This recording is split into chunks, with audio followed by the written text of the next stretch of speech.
Hello students, welcome to our channel বিদ্যার্থী। আগের দিনের ক্লাসে আমরা পড়েছিলাম হচ্ছে কোষের গঠন সম্পর্কে, কিভাবে কোষ গঠিত হচ্ছে এবং কি কি নিয়ে কোষ গঠিত হচ্ছে। তার মধ্যে আমরা প্রথম যে পার্টটা পড়াশোনা করেছিলাম সেটি হচ্ছে সুরক্ষাকারী অংশ বা প্রোটেক্টিভ পার্টস। সেই প্রোটেক্টিভ পার্টসের যে প্রথম অংশ কোষ প্রাচীর, সেই কোষ প্রাচীর নিয়ে আজকে আমরা আমাদের ক্লাসে আলোচনা করব। কোষ প্রাচীর সবার প্রথম যিনি লক্ষ্য করেছিলেন তার নাম হচ্ছে রবার্ট হুক।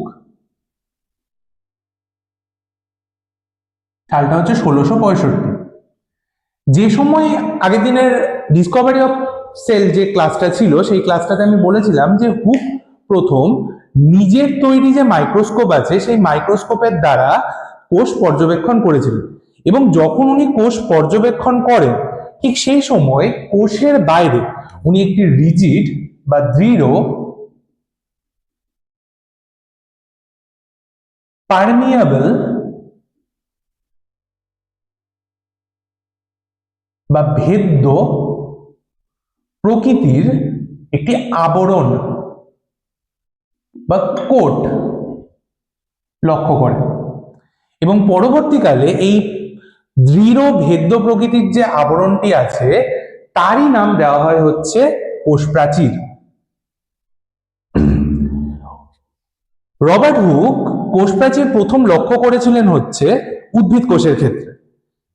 উদ্ভিদ কোষের কোষ প্রাচীর সবার প্রথম আমরা দেখে নেব যে আমরা কোষ প্রাচীর কার ক্ষেত্রে দেখতে পাচ্ছি, উদ্ভিদ কোষের ক্ষেত্রে। উদ্ভিদ কোষের কোষ প্রাচীর কি দ্বারা গঠিত হয়? সেলুলোজ। সেলুলোজ কি? Cellulose one type of polysaccharide.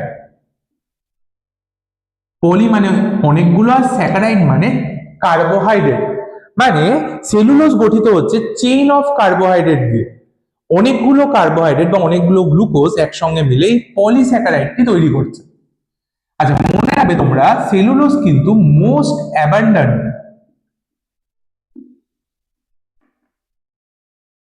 Polysaccharide present in earth.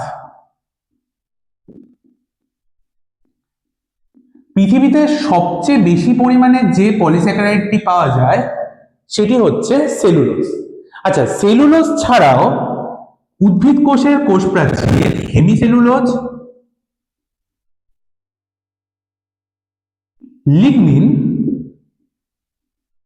O pectin দিয়েও গঠিত হয়। এছাড়া কিছু ক্যালসিয়াম এবং ম্যাগনেসিয়াম আয়নও থাকে। আচ্ছা, এবার উদ্ভিদ কোষ ছাড়া আর কার মধ্যে আমরা কোষ প্রাচীর দেখতে পাচ্ছি? উদ্ভিদ কোষ ছাড়াও ব্যাকটেরিয়া সেল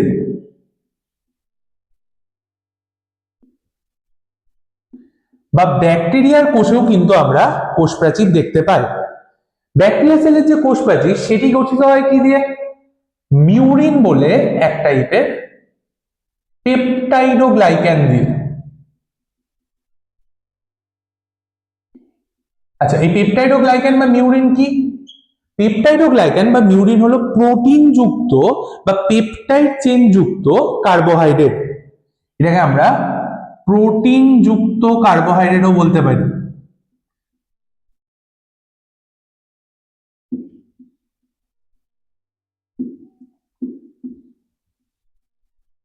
এছাড়া ব্যাকটেরিয়া সেল ছাড়াও ছত্রাক বা ফাঙ্গির ক্ষেত্রেও কিন্তু আমরা সেল ওয়াল দেখতে পাই। ফাঙ্গি সেল বা ছত্রাক কোষ।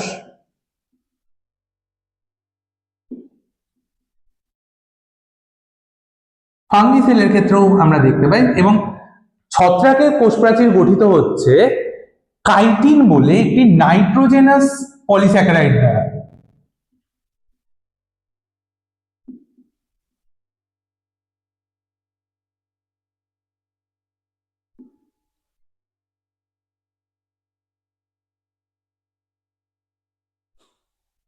এছাড়া কি আছে?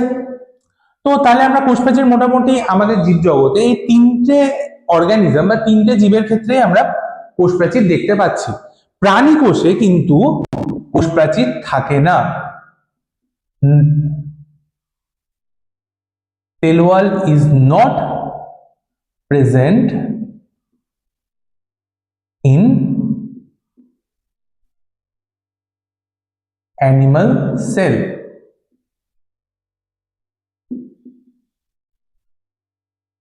তাহলে আমাকে যদি কেউ কোষ প্রাচীরের ডেফিনেশন বলতে বলে বা সংজ্ঞা বলতে পারে, তাহলে আমরা কি বলতে পারি?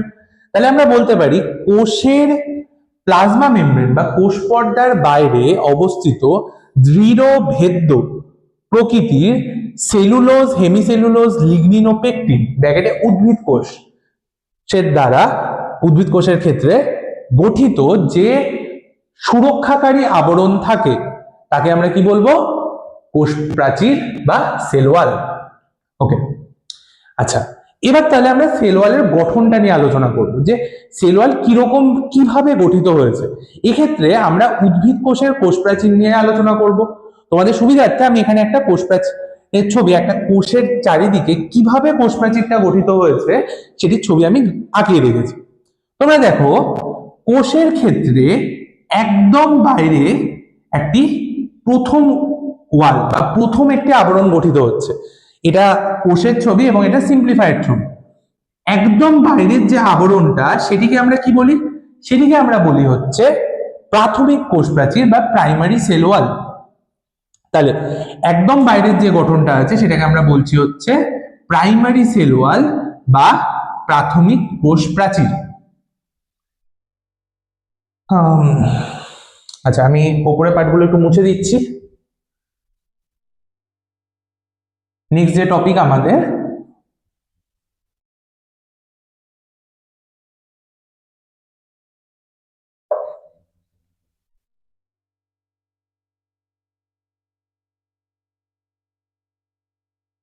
তাহলে সেল ওয়ালের যে নেক্সট টপিক সেটা কি?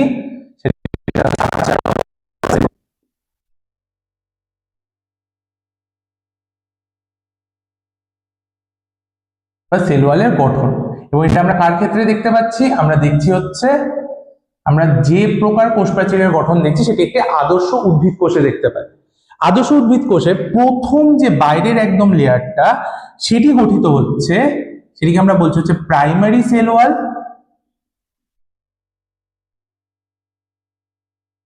বা প্রাথমিক কোষ প্রাচীর।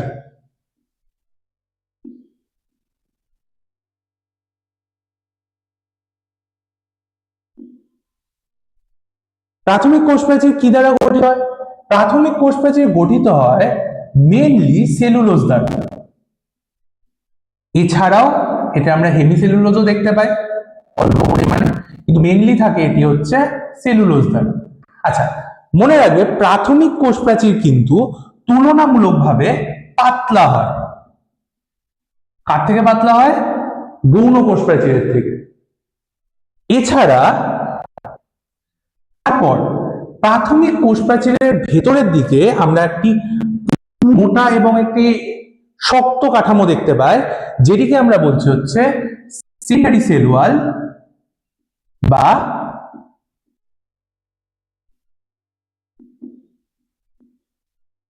গৌণ কোষ প্রাচীর।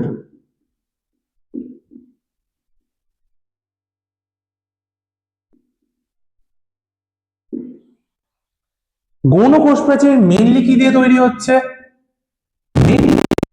লিগনিন দ্বারা।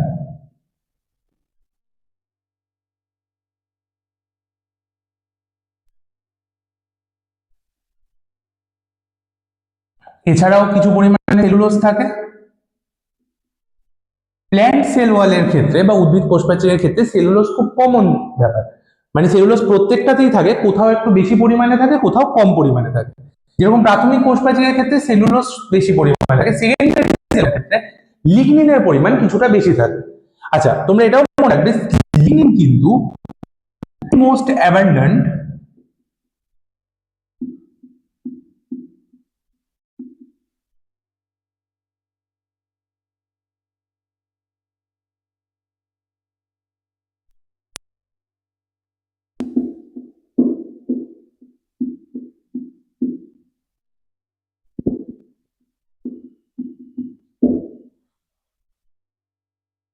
এছাড়াও যখন আমরা দুটো কোষের প্রাথমিক কোষ প্রাচীরের মধ্যে দেখি, দেখো এখানে একটা, এর বাইরের দিকে একটা কোষ আছে, এদিকে একটা কোষ আছে, তাহলে এই যে দুটো কোষ, তার যে দুটো প্রাথমিক কোষ প্রাচীর আছে, সেই দুটো প্রাথমিক কোষ প্রাচীরের মধ্যে আমরা একটি জেলির মতো দেখতে ধাত্র প্রকৃতির একটি জিনিস দেখতে পাই, একটি, তাকে আমরা বলছি মিডিল ল্যামেলা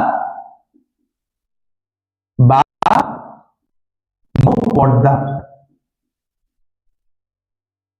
এই মিডিল ল্যামেলা বা মধ্যপর্দা গঠিত হচ্ছে মেনলি পেকটিন দ্বারা, এবং তার সঙ্গে সঙ্গে এতে ক্যালসিয়াম ও ম্যাগনেসিয়াম আয়নও কিন্তু প্রেজেন্ট থাকে।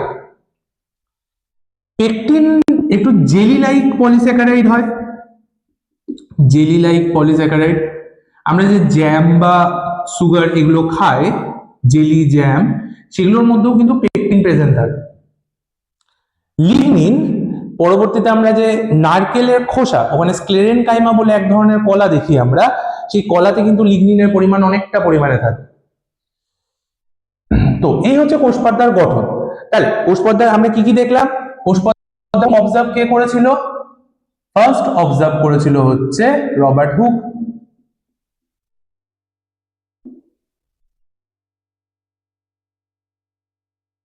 সাল 1665। দেন আমরা সেল ওয়ালের ডেফিনিশন পড়লাম, কাকে বলছি, কার কার মধ্যে আমরা সেল ওয়াল দেখতে পাচ্ছি। অর্গানিজম হ্যাজ সেল ওয়াল, এবং তারপর আমরা স্ট্রাকচার অফ সেল ওয়ালও কিন্তু দেখে নিলাম। নেক্সট আমরা যেটা দেখবো সেটা হচ্ছে সেল ওয়ালের ফাংশন।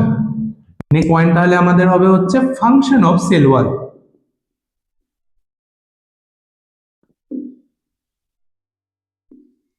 সেল ওয়ালের কাজ কি? সেল ওয়ালের কাজ, প্রথমেই যেটা সেল ওয়ালের প্রধান কাজ সেটা হচ্ছে সুরক্ষা প্রদান করা। তাহলে আমাকে যদি প্রথম কাজ বলা হয়, সেল ওয়ালের প্রথম কাজ কি? প্রোটেকশন বা সুরক্ষা প্রদান করা। কি, কোথা থেকে সুরক্ষা প্রদান করছে? উদ্ভিদ দেহে বাইরে থেকে যে সমস্ত আঘাত আসছে, যে মেকানিক্যাল ড্যামেজটা হতে পারে, বা প্যাথোজেনের দ্বারা আক্রান্ত হওয়ার যে পার্টটা আছে, সেইগুলোর থেকে হেল্প করছে, প্রোটেক্ট করতে হেল্প কে করছে? Cell wall. Second point, protection ছাড়া, আচ্ছা মনে রাখবে সেল ওয়ালের মধ্যে কিছু ছোট ছোট ছিদ্র দেখতে পাই আমরা, এই ছিদ্রগুলোকে আমরা বলি হচ্ছে প্লাজমোডেসমাটা। তাহলে প্লাজমোডেসমাটা কি? পোর্স প্রেজেন্ট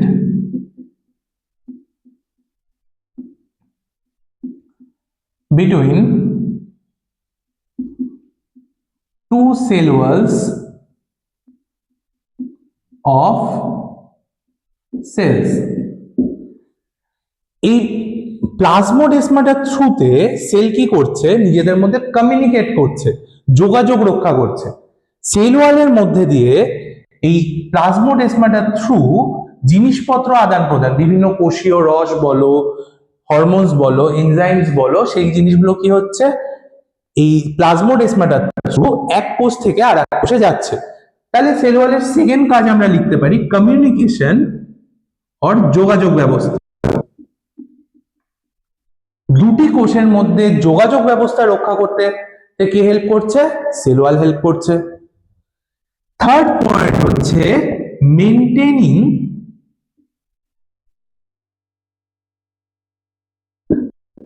টার্গেট।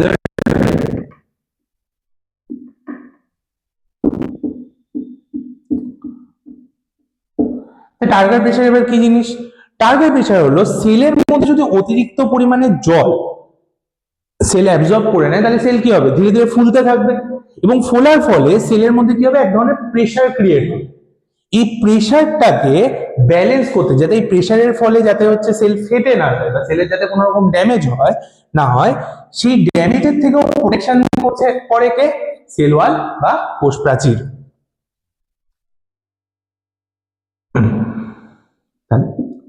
এই মোটামুটি আজকে আমাদের ক্লাস ছিল।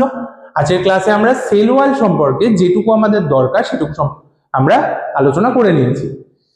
So thank you. যদি ক্লাস ভালো লেগে থাকে তবে অবশ্যই লাইক করবে এবং তার সঙ্গে সঙ্গে চ্যানেলটাকে সাবস্ক্রাইব করে আরো বেশি করে শেয়ার করে দাও, যাতে তোমরা এবং তোমাদের আরো যে বন্ধুরা আছে তারা আমাদের ক্লাসগুলোকে দেখতে পারে। Hope you all the best and thank you.